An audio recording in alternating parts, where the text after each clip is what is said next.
মানুষের মৃত্যু সম্বন্ধে আমরা কেউ অনুমান করে কিছু বলতে পারি না। পারি এই এখন মরে তখন মরে, কিন্তু এর বড় 10 বছর মরে না। এই মরে মরে তারপরও 10 বছর আবার ভালো হয়ে যায়।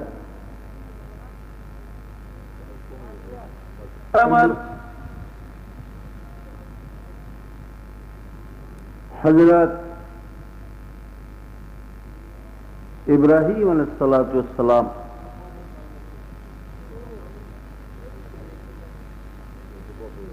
আওয়াজ বুঝা যায় তো? হযরত ইব্রাহিম আলাইহিস সালাতু ওয়াস সালাম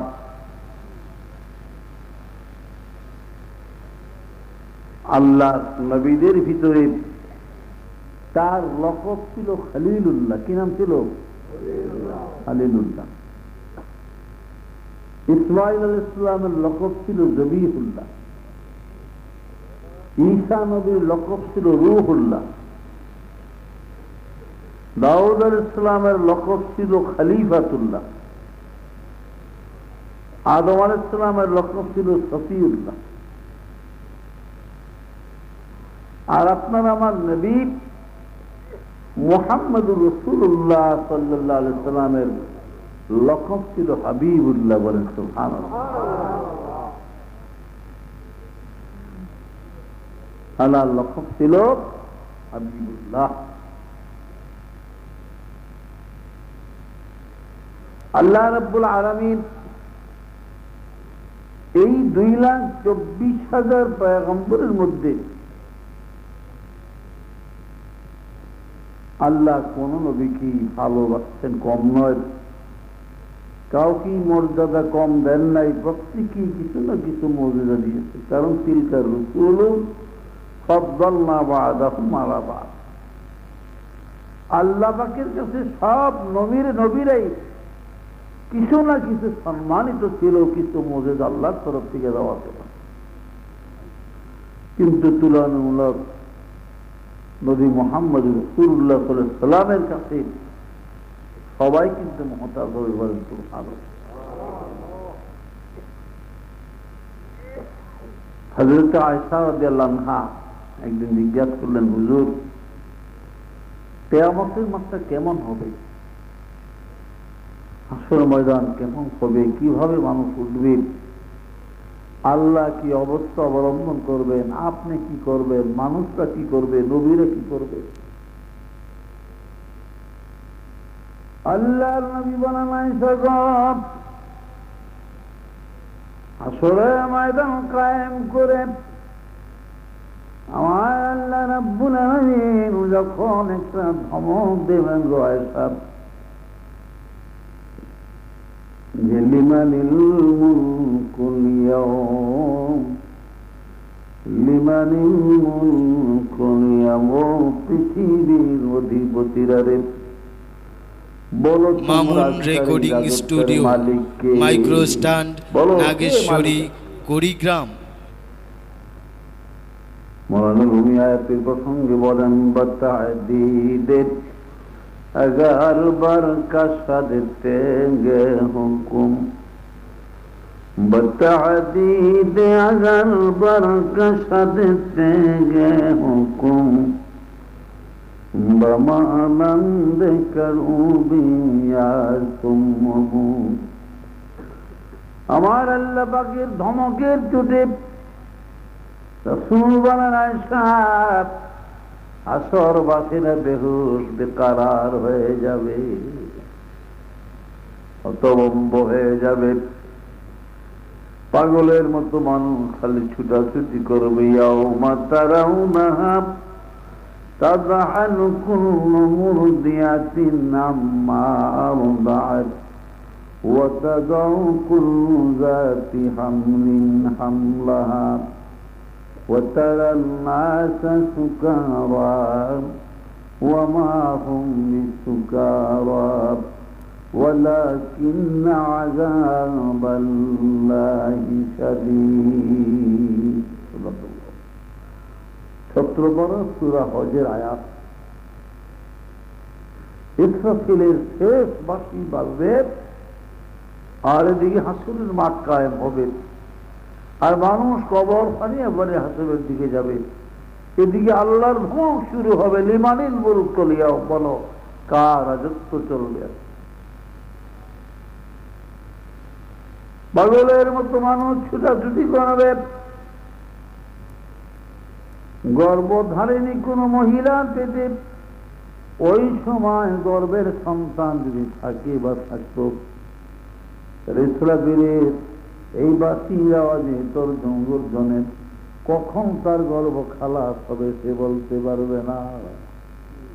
সন্তান কোথায় কখন পড়ে যাবে কেউ বলতে পারবে না। বলেছিল কেমন অবস্থা হবে এই সময়? নবী রাসূলুল্লাহ কি করবেন, আল্লাহ কি অবলম্বন করবেন, আর মুহাম্মদ সাল্লাল্লাহু আলাইহি ওয়াসাল্লাম কি হালে থাকবেন? এই প্রশ্নগুলো হযরত আয়েশা রাদিয়াল্লাহু আনহা করেছিলেন নবীকে। আল্লাহর হাবিব বলেন, আয়েশা, সমস্ত নবীরা, সমস্ত সাহাবারা, সুহাদারা, পীর বুজুর্গ দিয়ে আল্লাহ গাউস কুতুবরা, পৃথিবীর সব মানুষ রয়েছে আসরের ময়দানে বেহুশ বিকারার থাকবে গয়সা আমার আল্লাহকে রাজি করার জন্য। আল্লাহকে রাজি করার জন্য। আর আমি উম্মতের জন্য আল্লাহর আরশের পায়া ধরে কানব, বাচ্চা হারা মুরগির মতো একবার ফুলসালাতের কাছে দৌড়াবো, আবার মিরাজের কাছে, আবার জাহান্নামের দরজায় এমনি ভাবে আমি দৌড়াবো। খালি উম্মতের পেরেশান হইয়া সমস্ত মানুষ নবী পীরনীরা বেহুশ করার হইয়া পাগলের মতো তারা ঘুরবে, বেহুশ হয়ে যাবে একমাত্র আমার আল্লাহকে রাজি করার জন্য। আর আসবো মহান আল্লাহ রাব্বুল আলামিন, তিনি নিজে পেরেশান হয়রান থাকবে গয়সা আমি রাসূলকে রাজি করার জন্য। আল্লাহ পেরেশান থাকবে আমাকে রাজি করার জন্য। বলেন সুবহানাল্লাহ। কত ভাগ্যবান। Mamun recording studio, micro stand, Nageshwari, Kurigram.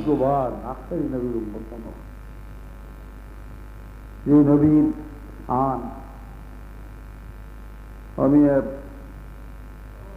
মুসা নবীর সময় মুলক শামের মধ্যে এক তাওরীত, জবুর, ইনজিলের একজন আলেম, বিখ্যাত আলেম ফাদরি।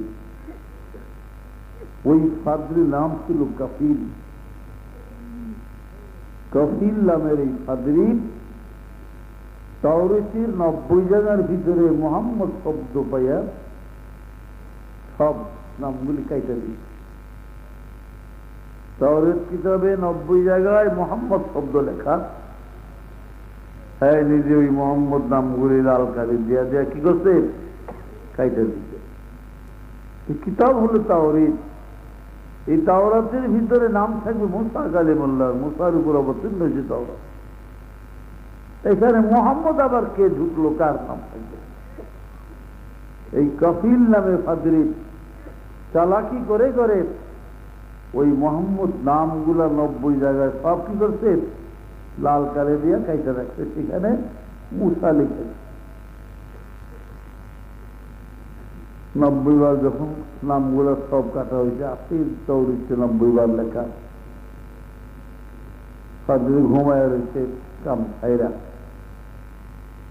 কাজটা ছাইরা চতুর্দিকে শুনে মানুষের হইচই, লোক এখন ঘুম ভাঙবে, মানুষ উঠবে, ইবাদতকারীরা ইবাদত করবে, চাকরিজীবীরা চাকরিতে যাবে, ব্যবসায়ীরা ব্যবসার কেন্দ্রে যাবে, রাখাল গরু নিয়ে মাঠে যাবে, শিশুরা বিছানা ছাড়তেছে। এই সময় হঠাৎ পাশে ফাদরির, কাফিল নামে ফাদরির ঘুম ভাঙে। সেই ঘুমের দিকে উঠে গেছে একটা গুই সাপ হয়ে গেছে। একটা গুই সাপ হয়ে গেছে, গুইল গুইল করে ভিতরে। গুই সাপ চিনেন না? আর আসেনি আপনাদের দু একটা গুই সাপ। এখন গুই সাপ কি আর বালিশ মাথার নিচে দিয়া বিছানা থাকতে পারবো? তার ছেলে যদি তিন নজর দেখলে একটা বাড়ি মারবো, মেরে দেবো। ছেলের সামনে বলে একটা বাড়ি মারবো, ঘরে যার সামনে পড়ে কুত্তা দেখলে দৌড়াইব। ঠিক করে হায় হায় আস্তে করে বাইরে হয়ে জঙ্গলের ভিতরে চলে গেল। কপিল নামে সাদরি গুই সাপ পুরোতে জঙ্গলে চলে গেছে। জঙ্গলে থাকতে তারপরে একদিন বহুদিন পরে বহু কষ্ট করে একদিন হযরত মূসা আলাইহিস সালামের সাথে তুর পাহাড়ে গিয়ে দেখা করল। তুর পাহাড়ে একটা খাজুর গাছ আছে। এই খাজুর গাছের নিচে দাঁড়ায়া মূসা নবী আল্লাহর সাথে কথা বলতেন। রাস্তার সঙ্গে টেক লাগিয়ে হেলন লাগাইয়া কথা বলতেন, আর আল্লাহর যত কথাগুলোই খেজুর গাছের ঠিক আওয়াজ হতো। পৃথিবীতে 3টা খেজুর গাছ আছে এখন জীবিত। 3জন ব্যক্তির সাথে 3টা খেজুর গাছ জান্নাতে যাবে বলে সুবহানাল্লাহ। একটা মরিয়ম আলাইহিস সালামের খেজুর গাছ, ঈসা নবীর মা। আরেকটা মূসা আলাইহিস সালামের খেজুর গাছ। আরেকটা হলো নবী মুহাম্মদ রাসূলুল্লাহ সাল্লাল্লাহু আলাইহি ওয়াসাল্লামের, এটা তায়েফের মধ্যে। এই 3টা খেজুর গাছ এই 3 জনের সাথে জান্নাতে যাবে বলে সুবহানাল্লাহ। ভাইরা আমার, মূসা আলাইহিস সালাম নবীদের ভিতরে তিনি বড় জিদি নবী ছিলেন, বড় রাগ ছিল শরীরে। মাঝে মাঝে এমন রাগ উঠত, কওমের লোকেরা অত্যাচার জুলুম করলে, ও আল্লাহ এই লন আমাদের লাঠি, এই পাগড়ি জুব্বা সব ছুঁয়ে দিলাম, আমার কলিমুল্লাহ চাকরি লাগতো না। মেহলিয়া চিৎকে সব হালিয়ে দিত। জিবরাইল আলাইহিস সালাম আসে, আবার এগুলি ভাবটাও করিয়া আল্লাহ জিবরাইল যে আমার মুসায় রাগ হয়ে গেছে, আর জিবরাইল এগুলো সব ঠিকঠাক করে দিত। এত রাগ ছিল হযরত মূসা আলাইহিস সালাম। বুঝলেন না কেমন রাগ? ওনার মৃত্যুর পূর্বক্ষণে আজরাইল আসছে। আজরাইল আসছে ওনাকে জিজ্ঞাসা করবো যে আল্লাহর তরফ থেকে আপনি কি পৃথিবীতে থাকবেন না মরবেন? আল্লাহ জিজ্ঞাসা করছে। জ্বর আসছিল গায়ে হযরত মূসা আলাইহিস সালামের, এবার বালিশের উপরে প্যাক লাগিয়ে রয়েছে। আজরাইল সালাম দিচ্ছেন, আর একটু সোজো যায় থাবুর মামতে গেলেন। থাবরের সাথে আজরাইলের চোখ কানা ঘুরে আছে, ডাইল চোখটা কুল্লা জমি ঘুরে গেছে বলেন সুবহানাল্লাহ। বুখারীতে আসছে, তারিখে, তারপরে আসারুফিয়ার ভিতরে আছে, আপনার দারুণ মধ্যে আসতে পাবো। কেমন চিন্তা করেন আপনার জন্য? একটু জোর তো ভিন্ন জিনিস, পয়গম্বরের কুওয়াত একটা ভিন্ন জিনিস। এটাকে আধ্যাত্মিক কুওয়াত বলে সুবহানাল্লাহ। কুত্তা কোনদিন বিড়ালকে ভালোবাসে না, ভালোবাসে জীবন করে বিলাল দেখলে বিলাই দেখলে দৌড়ায়। আর আমি মনিরের গরুর বাচ্চা দিয়ালে নেবের দিকে আমি পাহারা দিয়ে রাখি, চোর খেদাই আমি আর তুই মনিরের কুলের মধ্যে বইয়া দুধ দিয়া বাচ্চা লাগলো হয়ে গেল। এই একটা হিংসা কুত্তা। আমি আছি জঙ্গলে জঙ্গলে ঘুরি আর চোর দৌড়াই, আর তুই হারামি কুলের মধ্যে হইয়া ঘুমা সবাই লাগুরটা ভাই। কি বলেন? কুত্তার জিদ আছে না? বিয়াই আইছে Mamun recording studio, micro stand, Nageshwari, Kurigram. বাইরে তরবার উপরে দুই ঠ্যাং দেয়া মনিবের হাতের দিকে চাই, হাতের দিকে চাই, গোস্তের দিকে চাই। আর কি মনে বেড়ে নিয়ে খান বালা করে একটু গোস্ত না খায়, হাত দিয়ে গেলে আমার মেলে মেলে দিয়ে খান আপনারা খান। আমি তো আপনার মুরগি পাহাড়াতে রাখি। ওই যে বিয়াই এসে মেহমান, হ্যাঁ আবার কুত্তা দেখতে পারে না। তাহলে বিয়াই গরুর দুয়ার কুত্তা দেন ধরি শেয়ার করে দেওয়া কুত্তাটা খেদা নেলে আমি আমার পেট অতকে খাইতে পারি। কুত্তার দমকা যাও যাও, কুত্তা তো যায় না, যাওয়াবি না কুত্তা। লাঠি লামিয়ে দুটা বাড়ি কিলোর ভিতরে কুত্তা ঘেউ ঘেউ বিরেছে বাড়ির কিলো বাইরে পড়ছে। দুই বেয়ে খায়া দেয়া আরামে শুয়ে ঘুমাইছে। গভীর রাত্রে শিয়ালে একটা মুরগির ঘরে, হাঁস মুরগি ঘরের ভিতরে লাড়া দিচ্ছে। মনে কারে বলাইব আগে? আরে তার আগে বলাইব না? আমরা উঠোনের আগে তুই একটু তু মানে কুত্তারে বলায়, আমরা উঠোনের আগে তুই একটু দেখ কোন হাম দিয়ে আইছে। ও শিক্ষা ছিল কি তখন মনে মাপ চাই। আমি ভাবতাম না বহুত খেদাইছে। দুই বাড়ি দিচ্ছেন আপনি, দুইটা আমার মাজাটা ভাঙ্গিয়া লাইছেন আপনার বেয়ের পরামর্শে। আমার আজকের হিয়াল আপনার বেয়াই খেদাইব, আমি ভাবতাম না। আপনার বেয়াইরে লাগিয়ে দেন, হ্যাঁ হিয়াল খেদাব, আমি ভাবতাম না। গোস্ত তো আপনার বেয়াইলে খাইছেন লই, আর আমার তো বাইরে এলেন। আসলে এটা উচিত না। উচিত প্রথম কে খেদাইব? হিয়াল, বেয়াই না। বেয়ের পরামর্শ কুত্তারে মারলো, আপনার বেয়াইকে হিয়াল ধরে গেছে, আমি ভাবতাম না। করে না এটা।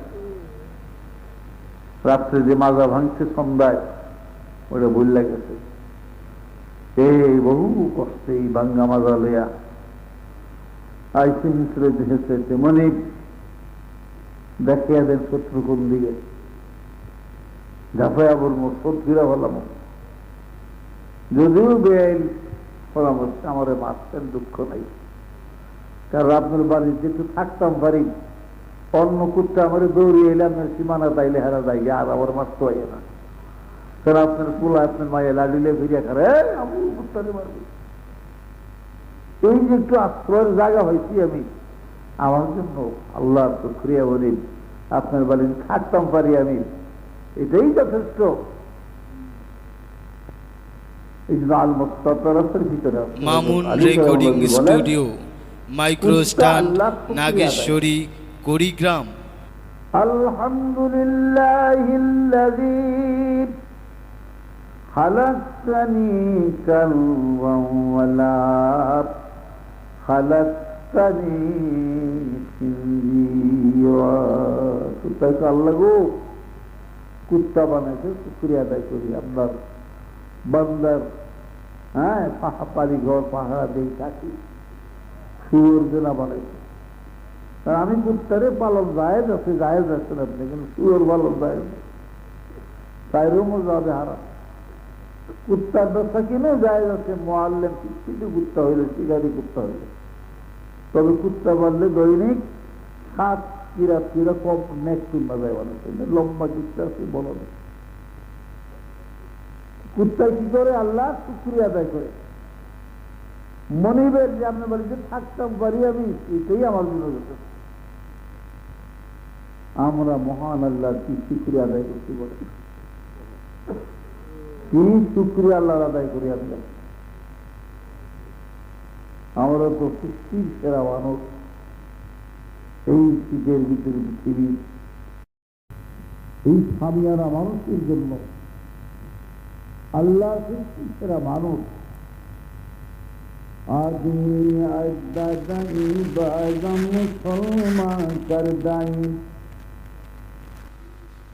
ওইটা সিরিঙ্গের গুতা লেগে ঝালা সব কই যাই কোনো খবর।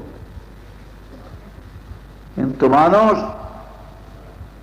আরামে ঘুমায়, মানুষের শান্তি। মানুষ, ও মানুষ, মনে রেখো, সুম্মা লাতুসআলুন্না ইয়াওমাইযিন আনিন নাঈম। আসরের মাঠে দাঁড়ায়া আল্লাহর প্রত্যেকটা নিয়ামতের হিসাব দিতে হবে আল্লাহর দরবারে। আমি যত নিয়ামত তোরে দিছি, আমার নিয়ামতের হিসাবটা দিয়ে তারপরে সামনে কদম বাড়াবো। আকল, এই যে আকল জ্ঞান, এটা কি আল্লাহর নিয়ামত না? আকলটা আল্লাহর কত বড় নিয়ামত, কত বড় নিয়ামত আল্লাহ। অমিয়া রাজার রানী মগা চিত্ত গেছে। মগা বুঝেননি? মগা মানুষ আছে না, ব্যাকল আকল জ্ঞান নাই, আছে না? এমন মানুষ আছে না, ব্যাকের বড় কিন্তু হ্যার ছোট সাইড বাইরে বিয়া করেছে, হ্যারে করায় না, ব্যাকল দে, আকল নাই। হ্যাঁ যদি ডাইলাম তো হ্যাঁ লবণ লই বাজারে গিয়া, তারপরে একটা কইলে আরেকটা করে। আছে না বেকুল মানুষ? এরকমই আহমক, মানে মগা আর কি, মগা স্থিত গেছে রানী। আমার একটা মগা বানিয়ে দেখ, মগা মানুষ দেহ রাজা। 7 দিন সময় দিলাম, যদি না পারতা আইবা না আমার ঘরে। রাজার আবার বিপদ আপদ হইলে এটা উজিরের ঘরে উড়িয়ে দেয়। উজির বলে কেউ যে রানী আহমক চাইতে গেছে, মগা মানুষ, ব্যাকল। ব্যাকল ধরে আমরা 7 দিন সময় দিলাম, তোমার গর্দান উড়িয়ে দেব। উজিরে পড়ছে বিপদ, বিশ্রাইতে আছে, পায় না। 2-3 দিন পর একদিন দেহে এক সেরায় সাদা সিধা মগা মানুষ কতগুণ গরু লইয়া রাখার মাঠের দিকে যায় যে কোর্সের ভিতরে কতগুণ চুক্কা বড়ই লইছে, বড়ই খায়। আর লবণ লাগে না চুক্কা বড়ই খাইতে। গরুর মধ্যে যেটা মেয়েরা শুকনা দিলে বেশি আত্মভারে কম, এত ফাঁসে থাকে, এরা রিলেন গরু ধরে ফুটকে দিলা ঠেলে আর হইট আড়াইতেছে। মেয়েরা গরুর আবার দেখেন ফুটকি দিয়ে ভিসে একের খুব খোরল থাকে অনেকখানি। 4 বার আগলে 3 বার এটা ভরে জমই থাকে জায়গাতে, 1 বার এটা ভরে জায়গা খুব বেশি। এই মগা এটার একটু খের নাড়া দিয়া সাফ করিয়া ওই খাদ্যের মধ্যে লবণ থইছে, এখন থইছে লবণ থইয়া গরু খায় দেয়। আর ওই কত মাঝে কোষাত্তর বড়ি বাড়ি করিয়া লবণ লাগিয়ে খায় আর আসতে আসতে উজিরে করালে এই 2 ওইব মগা।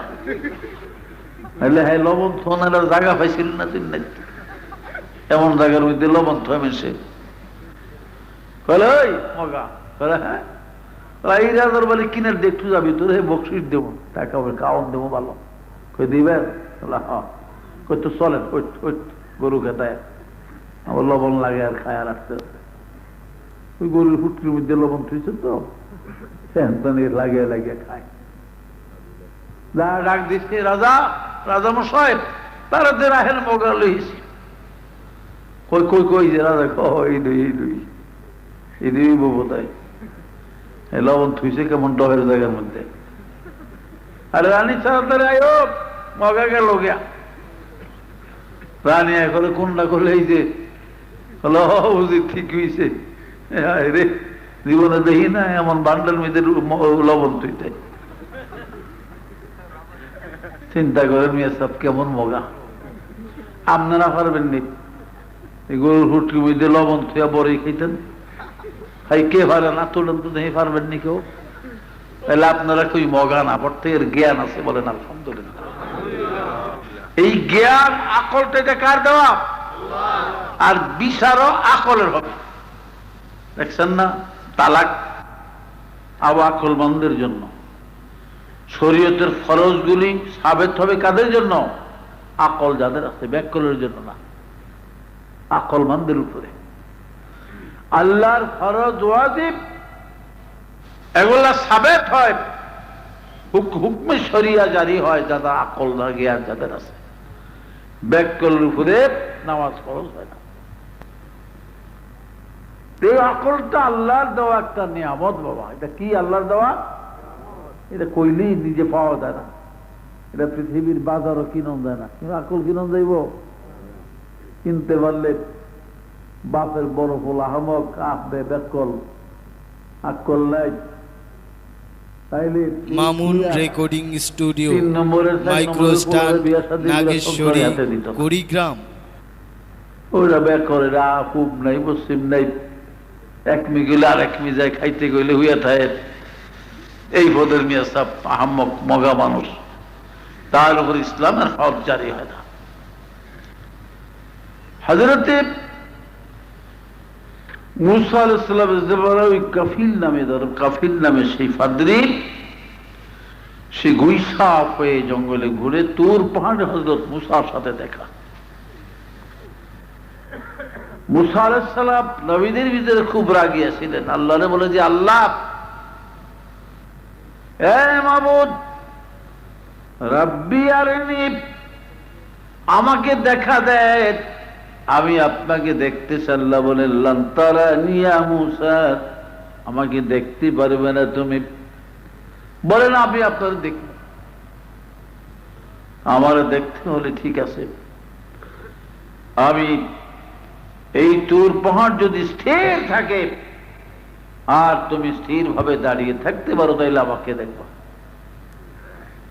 فَلَمَّا تَجَلَّى رَبُّهُ لِلْجَبَلِ,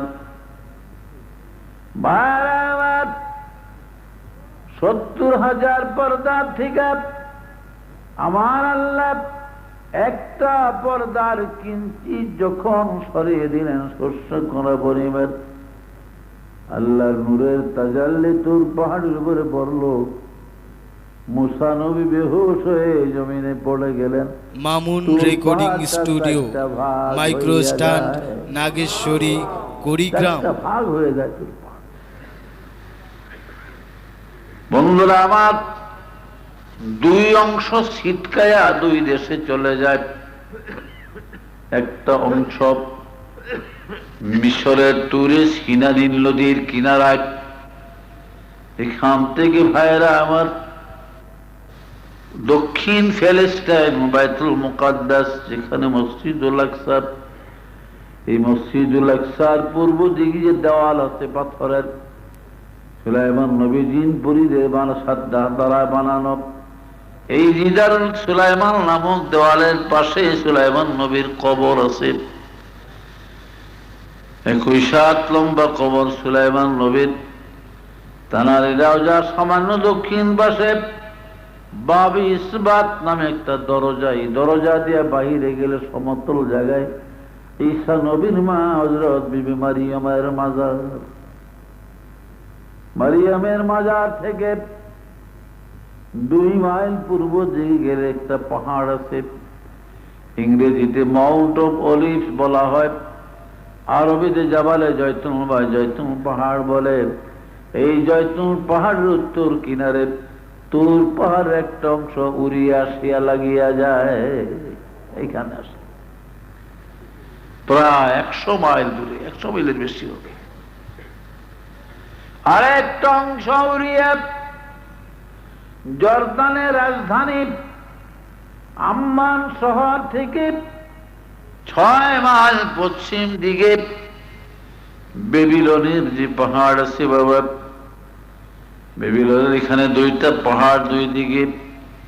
উত্তর দিকের পাহাড়টিকে জাবালে হাসিমি এবং জাবালে আম্মানও বলে, দক্ষিণ দিকের পাহাড়টিকে জাবালে কিল্লা বলা হয়। এই 2 পাহাড়ের মাঝখানে বাদশাহ নমরুদ নবী ইব্রাহিমের জন্য অগ্নিকুণ্ড নির্মাণ করেছিল। 1 মাইল প্রস্থ দুর্গ এলাকা নিয়ে বিশাল লাকড়ির খামাল দিয়ে তার মধ্যে আগুন ধরাইয়া মাঝখানে একটা মিনজিক বা চরম গাছ বসায়, গাছের রঙে রশি বাঁধিয়া ওই রশির মাথায় ইব্রাহিম নবীর কোমরের সঙ্গে লাগাইয়া 4000 যুবক টানাটানি করে গাছ উঠে না।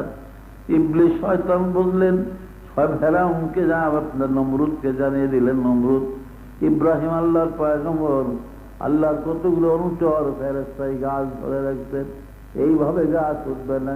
4000 কেন, যদি তামাম বেবিলন বাকি টানে তবু গাছ উঠবে না। বুদ্ধি দিয়ে দেখে তো কেমনে উঠবো? দরবেশ একটা বুদ্ধি আছে, এই মুহূর্তে যদি ইব্রাহিমকে উলঙ্গ করে দিতে পারো, পরনের কাপড়টা খুলিয়া ল্যাংলা করে দিতে পারো, ফেরেশতাগুলি লজ্জিত হইয়া চলে যাব, গাছ অটোমেটিক উপরের দিকে উঠে যাবে। এই বুদ্ধি ইবলিসে দেয়া যায়। ইব্রাহিম আলাইহিস সালাম যে অগ্নিকুণ্ডের ভিতরে ছিলেন 40 দিন পর্যন্ত, তার দোনো হাতের হাঁটুর এমনকি পেশানির সিজদার দাগ আজও পাথরের উপরে আছে, এখনো পাথরের উপরে আছে। ইব্রাহিম আলাইহিস সালামের এই যে বেবিলনের আপনার মরুদ্যানের কাছে যে পাহাড়, কিল্লা এবং হাসিমি, দক্ষিণে উত্তর দিকের পাহাড়টা হাসিমি বা আম্মান পাহাড়, তুর পাহাড়ের দ্বিতীয় অংশটা এসে এই আম্মান পাহাড়ের পশ্চিম পাশে দিয়ে লেগে যায়, বলে সুবহানাল্লাহ। বন্ধুরা আমার, বহু দূর, কিন্তু আম্মান শহর থেকে